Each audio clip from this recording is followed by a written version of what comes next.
আসসালামু আলাইকুম, welcome back to my YouTube channel Tanu blog চ্যানেলে সবাইকে স্বাগত। তো বন্ধুরা কেমন আছেন? আশা করি তোমরা সবাই ভালো আছো। আলহামদুলিল্লাহ আমরাও ভালো আছি। তো ভিডিওটি শুরু করার আগে বন্ধুরা ভিডিওটিতে একটা লাইক দিয়ে ভিডিওটি কন্টিনিউ করার চেষ্টা করবেন। আজকে একটি ইউনিক স্টাইলে মাছের রেসিপি তোমাদের সাথে শেয়ার করব। তো দেখতেই পাচ্ছেন এখানে আমি মাছ নিয়েছি, মাছগুলো ধুয়ে আমি মশলা মেখে রেখেছি। এখানে হলুদ লবণ এগুলো মেখে আমি একটু রেস্টে রেখেছি। তো এদিকে আমি একটা কড়াই বসিয়ে দিয়েছি, কড়াইটা গরম হয়ে গেছে। তো এখানে তেলও দিয়ে দিছি, তেলটাও ভালো করে গরম করে নিব। দেখতেই পাচ্ছেন বন্ধুরা এখানে। তো তেলটা গরম হয়ে গেলে আমি মাছটাকে ফ্রাই করে নেব।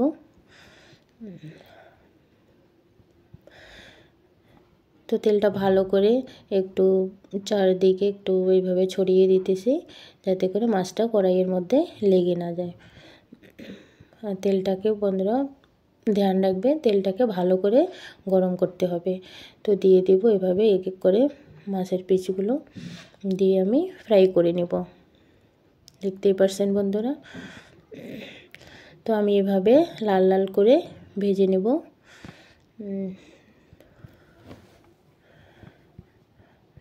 তো দেখতেই পাচ্ছেন বন্ধুরা আমি মাছটাকে এভাবে লাল লাল করে ভেজে নেব। তো আমার ভেজে নেওয়া হয়ে গেল। এখন আমি মাছগুলোকে তুলে নেব। তুলে নিলাম। তো আমার তুলে নেওয়া হয়ে গেল। দেখেন ওই তেলের মধ্যে আমি গোটাল জিরে ফোড়ন দিয়ে দিলাম। এখন কেটে রাখা পেঁয়াজগুলো দিয়ে দেব। তো আমি পেঁয়াজটা দিয়ে দিলাম। পেঁয়াজটাকে একটু লাল লাল করে ভেজে নেব। তো দেখতেই পাচ্ছেন বন্ধুরা আমার পেঁয়াজটা ভাজা হয়ে গেছে। এখন আমি এখানে এই পেস্টটা দিয়ে দিলাম। এই পেস্টটা বানিয়েছি একটা গোটাল পেঁয়াজ, এখানে পেঁয়াজ আছে, কাঁচা লঙ্কা আর রসুন দিয়ে আমি পেস্টটা এভাবে বানিয়ে নিয়েছি। তো পেস্টটা দিয়ে দিলাম। পেস্টটাকে একটু ভালো করে এভাবে ভেজে নিব, যাতে করে কাঁচা লঙ্কার পেঁয়াজের যে কাঁচা গন্ধটা থাকে সেটা আর থাকবে না। এভাবে ভেজে নিলে ভালো লাগে। তো আমার ভেজে নেওয়া হয়ে গেল। এখন আমি টমেটোর পেস্টটা একটা টমেটোর পেস্ট করে নিয়েছি, সেই পেস্টটা আমি এখন দিয়ে দিলাম। তো এখন আমি টমেটোর পেস্টটাকেও একটু ভালো করে এভাবে ভেজে নেব। টমেটোর মধ্যেও যে একটা কাঁচা গন্ধ থাকে সেটা আর থাকবে না। তো আমার এটা ভাজা হয়ে গেল। এখন আমি কিছু গুঁড়ো মশলা অ্যাড করব।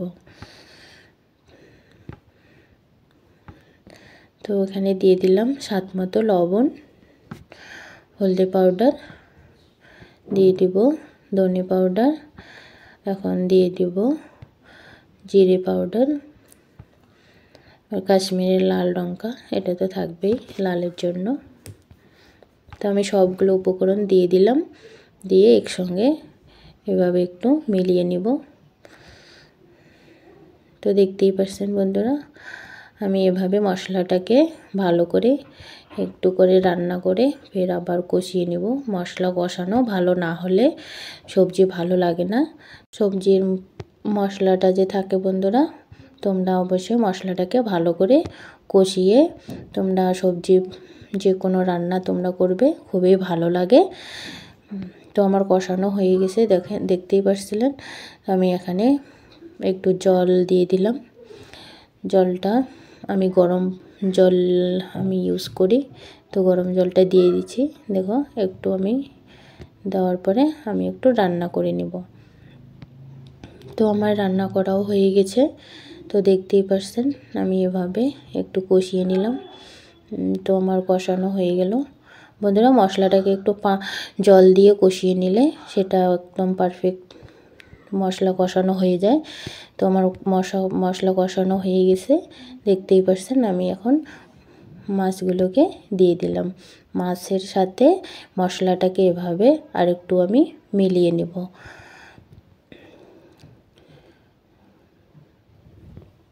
তো দেখতেই পাচ্ছেন বন্ধুরা আমি মশলা আর মাছগুলোকে এভাবে মাছের পিসগুলোকে এভাবে একটু করে মিলিয়ে নিচ্ছি।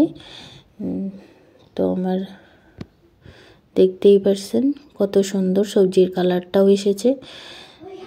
তো বন্ধুরা এভাবে বাড়িতে অবশ্যই তোমরা ট্রাই করবে। বাড়িতে সবাই অনেক রকম করে রান্না জানে, সবাই আমি জানি অনেক আপুরাই অনেক সুন্দর সুন্দর রান্না পারে। তো প্লিজ এভাবে আমার মতো করে একবার বানিয়ে ট্রাই করবে, দেখবে খুবই ভালো লাগে, খুবই যাদেরকে বানিয়ে খাওয়াবে খুবই প্রশংসা করবে।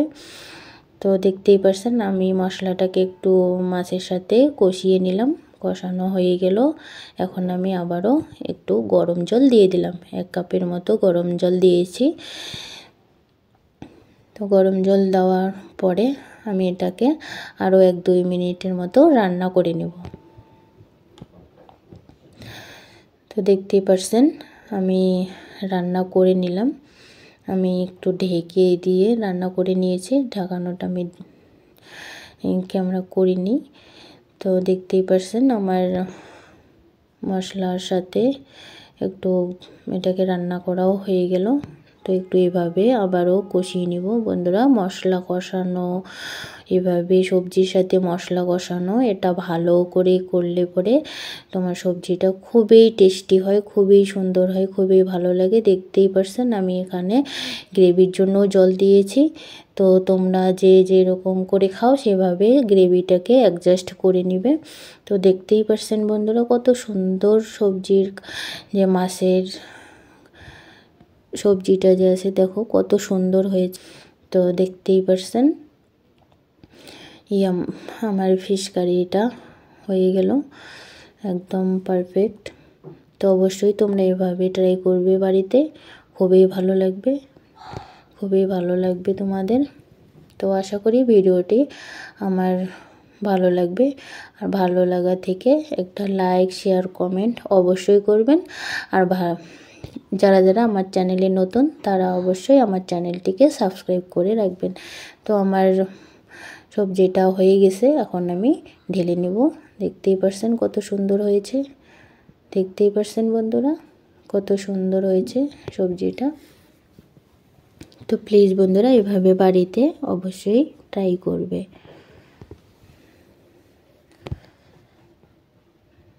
তো খুবই সুন্দর হয়েছে, খুবই দেখতে যতটা লোভনীয় লাগছে খেতেও ততটা দারুণ লাগছিল। তো প্লিজ বন্ধুরা আমার চ্যানেলটি সাবস্ক্রাইব করতে ভুলবেন না।